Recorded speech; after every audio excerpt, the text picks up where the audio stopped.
What's good, ladies and gentlemen? Acklon here, and of course, welcome back to each and every one of you. Now, while Twitter has been on fire in the last few days, ever since Chronicle Volume 4 has been released, as you can imagine, there's been a lot of people pointing out the inconsistencies within the Chronicles, how certain things are completely wrong, certain things aren't exactly the way that they remember it, or even the way that they can check. That's the problem with World of Warcraft, of course. Events repeat themselves, but also events happen, but we can always go back and do them again just to make sure. So I'm going to sort of point out one of them that I thought was really, truly very, very interesting. And this one specifically comes from Pyromonster. So massive shout out to Pyro here. Pyromonster basically tweeted this. Let me share my screen. And he said, since WoW Twitter is out here taking shots at inconsistencies in Chronicle Volume 4, let me throw my own out here. We super didn't fight Agrimar at the seat of the Pantheon. So let me read this to all of you. At the seat of the Pantheon, the very cradle of creation. Also problematic because that's not true. The heroes engaged Agrimar in battle. Once the Avenger of the Pantheon, Agrimar had been changed into a Titan of Destruction. Wielding his burning blade, Teshalak, he stood guard over the tormented world soul of Argus. Backed by Illidan, Velen, Turalian, and Illyria, the champions of the Horde and Alliance fought valiantly, ultimately subduing the Titan long enough for his essence to be freed of the avatar to which he'd been bound.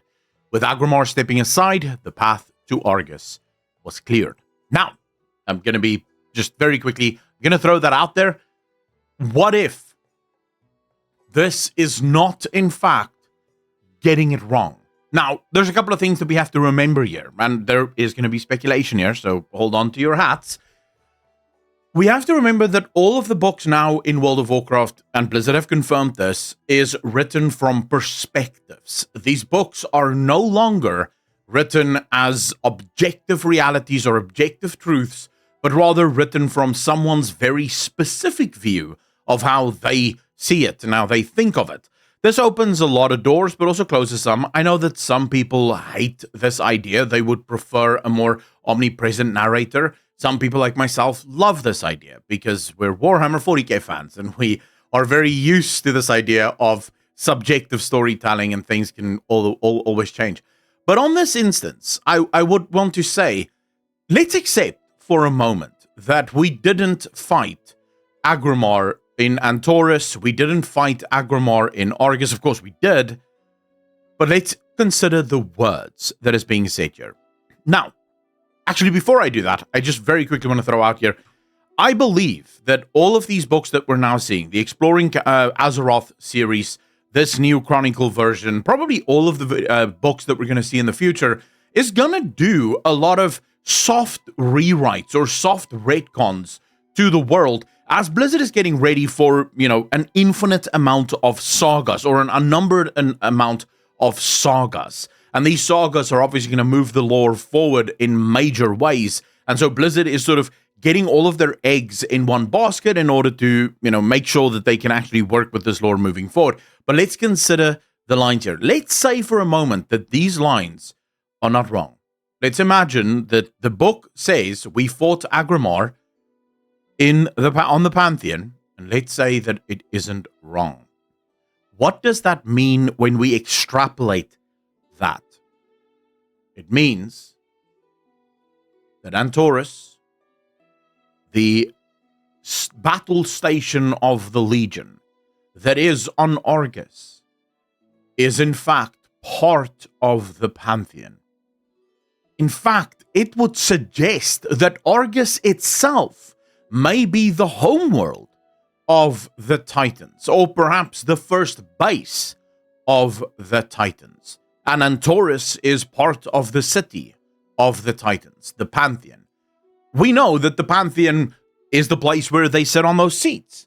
But what if that is just a small slither of the Pantheon that was left after Sargeras rebelled? After Sargeras took his stuff and basically broke apart the Titans, Sargeras broke off a piece of this, Antorus, and he took Antorus for himself. And with this, he's now been guiding and building and moving his demon armies throughout the entirety of the world. Do we have any evidence of this? Kind of. Not straight up saying it, but kind of. We fight Agrimar in Antorus. How do I know that? Because I did the raid. You run all the way through Antorus to Agrimar, and that's where you fight him. But when you look at where you fight Agrimar, it is almost in space. It's as if this building, this structure, isn't just limited to the land of Argus. And if you consider that after defeating Agrimar, we now have a connecting point to the Pantheon. We have a quick way to get to the Pantheon, suggesting that Antorus and the Pantheon is intimately connected with one another. This, at least to some extent, provides a little bit of evidence. So where else can we go to sort of try and make sense of this? Well, let's go to some of my theories.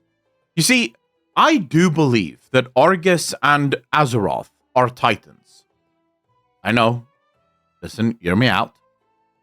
I do not, however, believe that Aman'Thul and Aenar and the rest of them are titans.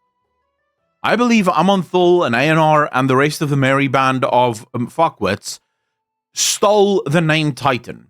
You see, I believe that they first came across Argus, this incredibly powerful being that seemingly had the ability to unmake things, to sort of serve as a counterweight to creation itself. And on this world, they created their home base, their structure of power. I believe the Titans, as we know them today, the Aman'Thuls of the universe, I believe that they were born in Zereth Ordis very much the same as the Eternal Ones in the Shadowlands. They're constructs. They're meant to guard and oversee the functioning of the realms of order. But as we know, because this has been confirmed to us at the beginning of Shadowlands, the cosmological forces are in constant flux and war. They are constantly fighting for control of our reality, of the Great Beyond. Our reality, the Great Beyond, in my estimation, is made up of two specific forces. Argus, the force that unmakes, and Azeroth, the force that makes. So in between those two, you have everything you require for reality, creation and uncreation, the death, if you will. I believe that it was through Argus that the Titans first gained access to the Shadowlands, and they arrived in the lands in between. Remember, that's the place that the Shadowlands is referred to, and there they imposed their own new version of order. They built Erebos, and thereby completely ignoring the Maw and all of the structures within the Maw no longer necessary. They then instructed the Eternal Ones to basically build their own realms, and these realms would create an ordered vision of the Death Realms, and all of these realms were built specifically to harness Anima, the greatest source of power in the universe. And it was in these travels that the Titans sort of deduced that there must be another. If Argus is one, then another must exist, its counterweight, so to speak, because the Titans aren't stupid. If you read in the Chronicles version 1, they very quickly deduced that every single cosmological force has a counterweight, a force that fights against it. So they very quickly deduced that the universe must also have counterweights. So if Argus is the unmaker, then there must be a maker. And they eventually discovered Azeroth, and they call Azeroth the most powerful Titan that they have ever come across. This suggests that they have come across other beings that also exist inside these planets, but I do not believe that they are those beings. I believe that there are other beings that live within those planets, and I believe that Argus and Azeroth is the greatest of them, and I think these others are their children, the ones that came from them. The Titans didn't have the time, however, to do with Azeroth what they did to Argus. So, because they were interrupted, and it was Sargeras specifically that interrupted them when Agramar told them that, hey, Sargeras is about to just slaughter every planet in the Great Beyond. So the Titans had to leave Azeroth, and of course there they would meet their faithful end, but they wouldn't die, but they would kind of die. At least they would be out of commission for a short period of time. All of this, everything that I just shared with you, encapsulates what is said in this excerpt from the Chronicles Volume 4. It means that they didn't lie when they said that we fought Agramar on the Pantheon, or at least at the seat of the Pantheon. We did fight Agramar at the seat of the Pantheon. It's just not the seat of the Pantheon that we thought it was. It's because after Sargeras fell, he claimed Argus for himself, and instead of utilizing the unmaking force of Argus, he infused Argus with demonic magic. I don't believe, by the way, as the book would suggest, because again, if you read the Sylvanas novel, it actually states there that Argus went to the Shadowlands as a result of being filled with death magic. But it doesn't actually say where that death magic came from. You see, I think that death magic was always in Argus, because Argus is the Unmaker. The realm of death is his. You see, if I were to really go big brain on this theory, I would suggest that Azeroth is the Queen Mother. She guides and guards and rules over every single one of the cosmological forces. And I would suggest that every one of the other Titans have their own cosmological realm, which would suggest that there are 6 other Titans, true Titans, not these make-believe ones that come from Zereth Ordis, true Titans that are there. We know that there will only be 5 because one was absolutely, definitely killed by Sargeras. That may actually have been the one that controlled the demon worlds. And that might be why we don't see a demon pantheon. It might be why the demons seem to be without any sort of guidance, without any sort of know-how.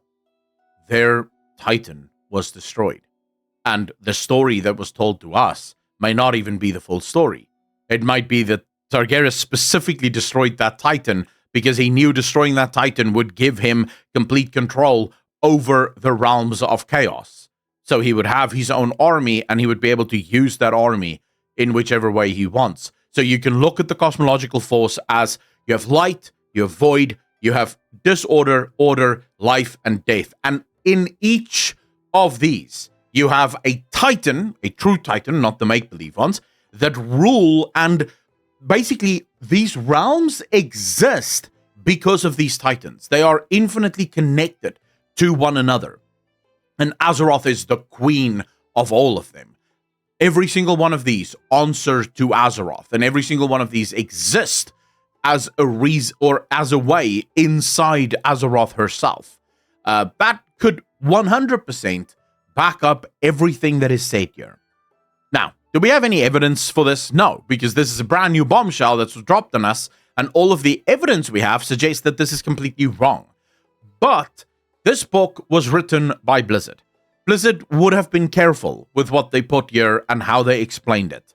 I don't think they would have allowed a mistake like this to go through unless they truly wanted that mistake in there. Now, it could be a soft retcon, and Blizzard is just sort of going, you know what, guys, just get used to it. In order for the next stories to make sense, we needed you to fight Akramar on the seat of the Pantheon, and even though you can obviously see that you're not fighting him at the seat of the Pantheon, you're fighting him at the seat of the Pantheon. So, make sense and make peace with that. It could be that. Or it could be that there is so much more to the story that we have not even yet scratched. So let me know in the comment section down below what you think is the truth of this story. Hit the like if you like, dislike if you didn't, and I will see all of you in the next one. Remember, $1 a month over on Patreon gets you access to absolutely nothing. You just help keep this channel free from sponsorships that want to sell you shit that you do not need. Ladies and gentlemen, be good to each other. Be kind to each other. And I will see all of you in the next one. Peace.